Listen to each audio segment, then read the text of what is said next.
Halo semuanya, perkenalkan nama saya Eng Sinat itu dengan NIM A1C3199027 dari kelas reguler A, Prodi Pendidikan Fisika Universitas Jambi. Pada video ini, saya akan menunjukkan bagaimana interaksi antara suatu spektrum gelombang elektromagnetik dengan molekul. Adapun spektrum gelombang yang saya gunakan di sini adalah yang pertama ada gelombang mikro, kemudian inframerah, cahaya tampak, dan ultraviolet atau ultraungu. Gelombang mikro memiliki panjang gelombang yang lebih pendek dengan frekuensi yang lebih tinggi dibandingkan gelombang radio. Gelombang mikro dihasilkan oleh tabung vakum daya tinggi, perangkat semikonduktor, dioda terowongan, dan dioda Gun. Rentang panjang gelombang mikro berada pada 10-3 meter hingga 0,3 meter. Frekuensinya berkisar pada 100 Hz hingga 3 x 10 × 11 Hz. Salah satu penggunaan gelombang mikro dapat dilihat pada radar atau Radio Detection and Ranging. Radar adalah teknik yang digunakan untuk mendeteksi jarak, kelajuan, dan karakteristik objek lain yang bergerak. Selain itu, gelombang mikro juga digunakan pada oven microwave. Selanjutnya, sinar inframerah. Gelombang elektromagnetik selanjutnya ialah sinar inframerah. Gelombang inframerah memiliki panjang gelombang yang lebih pendek, tapi dengan frekuensi yang lebih tinggi dari gelombang mikro. Sinar inframerah dikenal juga sebagai gelombang panas. Panjangnya berkisar dari 8 x 10⁻⁷ meter hingga 10⁻³ meter dengan frekuensi 3 x 10⁻11 Hz sampai 4 x 10⁻14 Hz. Sumber utama radiasi gelombang inframerah adalah radiasi termal yang dipancarkan oleh semua benda panas. Ketika sebuah benda dipanaskan, atom dan molekul penyusunnya mendapat energi panas dan bergetar dengan amplitude yang lebih besar. Energi yang dilepaskan oleh atom dan molekul yang bergetar dalam bentuk radiasi inframerah. Semakin tinggi suhu suatu benda, semakin kuat atom dan molekulnya bergetar, dan semakin banyak radiasi inframerah yang dihasilkan. Selanjutnya, cahaya tampak. Cahaya tampak merupakan daerah spektrum elektromagnetik yang dapat dideteksi langsung oleh mata. Cahaya tampak yang biasa disebut juga sebagai cahaya putih tersusun dari 7 warna yang berbeda. Ketujuh warna itu bisa kita lihat pada pelangi jika cahaya matahari dibiaskan oleh rutik air. Dalam spektrum cahaya tampak, cahaya merah memiliki gelombang terbesar, sementara ungu memiliki panjang gelombang pendek. Selanjutnya yaitu sinar ultraviolet. Sinar ultraviolet adalah gelombang elektromagnetik dengan panjang gelombang sekitar 380 nanometer hingga 10 nanometer. Panjang frekuensinya berkisar dari 8 x 10⁻14 Hz sampai 3 x 10⁻16 Hz. Radiasi ini diberi nama ultraviolet karena berkaitan dengan frekuensi yang lebih besar daripada frekuensi cahaya ungu pada spektrum cahaya tampak. Sinar ultraviolet banyak digunakan dalam kehidupan sehari-hari, contohnya untuk membunuh kuman dalam pemurnian air, penggunaan lampu UV, dan untuk operasi mata lasik. Baiklah, saya akan langsung pada simulasinya. Di sini, pertama saya akan menggunakan molekul. Dalam. Saya akan menggunakan karbon monoksida yang ditembaki dengan sinar gelombang mikro.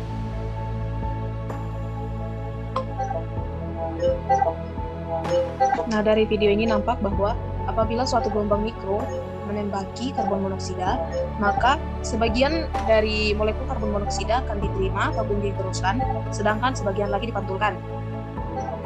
Kemudian kita beralih ke sinar inframerah. Sama dengan gelombang mikro yang ditembaki dengan molekul karbon monoksida, namun kali ini apabila ditembaki dengan sinar inframerah, maka molekulnya akan bervibrasi atau bergetar. Selanjutnya dengan cahaya tampak. Nah, dengan menggunakan cahaya tampak, maka seluruh cahaya akan diserap oleh ataupun diteruskan oleh karbon monoksida. Sama dengan karbon monoksida yang ditembaki dengan cahaya tampak, yaitu semua sinar akan diserap oleh CO2, atau semua sinar ultraviolet akan diserap oleh karbon monoksida tersebut.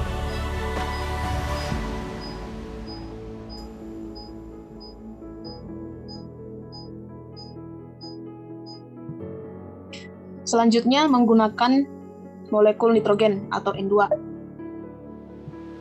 Apabila ditembaki dengan gelombang mikro, maka sinar akan diterima oleh nitrogen karena apa?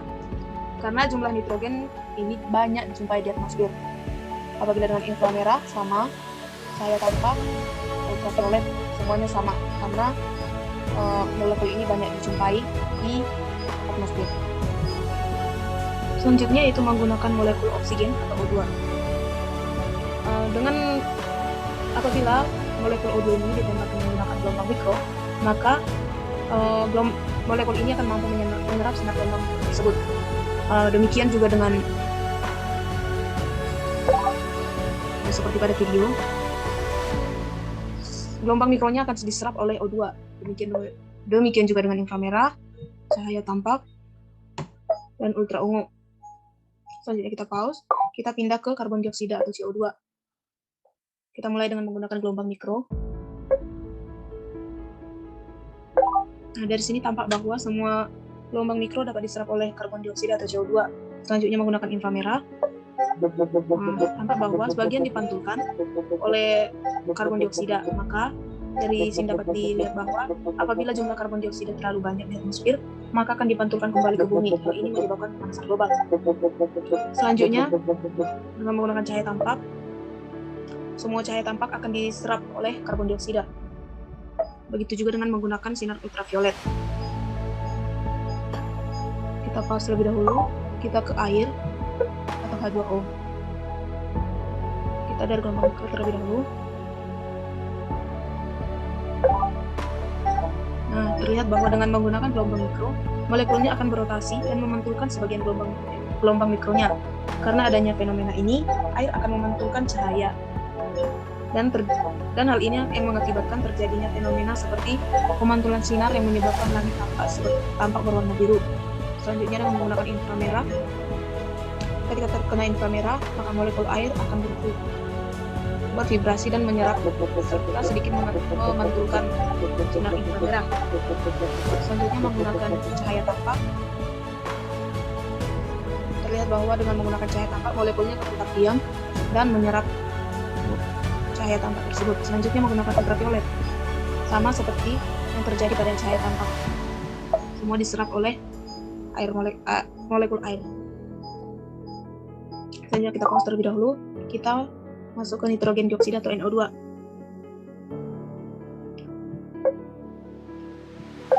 Dengan menggunakan gelombang mikro dapat dilihat bahwa saat terkena gelombang mikro tersebut, NO2 akan menyerap gelombang mikro dan sebagian dipantulkan. Selanjutnya menggunakan inframerah.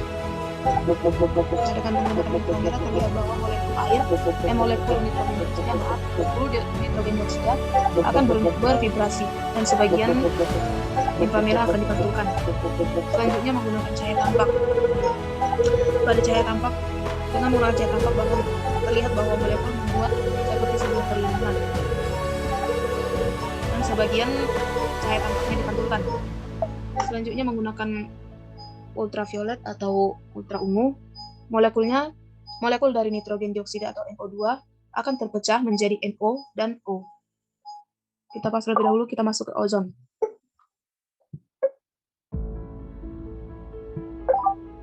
Pada molekul ozon, apabila ditembaki menggunakan gelombang mikro, ozon ini akan banyak menyerap gelombang mikro, namun masih ada yang dipantulkan. Selanjutnya, kita menggunakan inframerah. Dengan menggunakan inframerah, molekul ozon akan bervibrasi. Sebagian inframerahnya diserap dan sebagian dipantulkan. Selanjutnya, dengan menggunakan cahaya tampak. Dengan menggunakan cahaya tampak, maka molekul ozon akan diam dan menyerap cahaya tampak tersebut. Selanjutnya, menggunakan ultraviolet. Nah, dapat dilihat bahwa ultraviolet ini akan memecah molekul O3 atau ozon menjadi O2 dan O. Maka apabila lapisan ozon semakin rusak, maka oksigen yang dihasilkan pun akan semakin sedikit dan penyerapan sinar ultraviolet pun semakin banyak yang menyebabkan bumi semakin panas. Demikianlah simulasi yang bisa saya lakukan. Apabila ada kesalahan, saya mohon maaf.